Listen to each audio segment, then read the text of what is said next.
চট্টগ্রামের সীতাকুণ্ডের ভাটিয়ারীতে Ferdous still sheep recycling ইন্ডাস্ট্রিজে জাহাজ কাটার সময় বিষাক্ত গ্যাসে আক্রান্ত হয়ে নিহত 10 জনের পরিবারের কাছে ক্ষতিপূরণের চেক হস্তান্তর করেছেন জেলা প্রশাসক জাহিদুল ইসলাম মিয়া।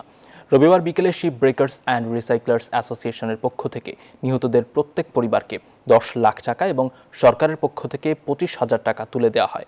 এ সময় জেলা প্রশাসক বলেন, এই ঘটনার তদন্ত প্রতিবেদন প্রস্তুত, পাঠানো হবে শিল্প মন্ত্রণালয়ে। প্রতিবেদনে কোনো অসঙ্গতি পেলে দোষীদের বিরুদ্ধে আইনি ব্যবস্থা নেওয়ার কথাও জানান তিনি। হাইড্রোজেন সালফাইড গ্যাসের দ্বারা আক্রান্ত হয়ে 9 জন তাৎক্ষণিকভাবে মারা যান এবং পরবর্তীতে আরেকজন শ্রমিক ভাই নিহত হয়েছেন। এখানে শিপ ব্রেকিং অ্যাসোসিয়েশন তাদের পক্ষ থেকে এই যারা নিহত হয়েছেন তাদেরকে প্রত্যেক পরিবারকে 10 লক্ষ করে টাকা দেওয়া হলো।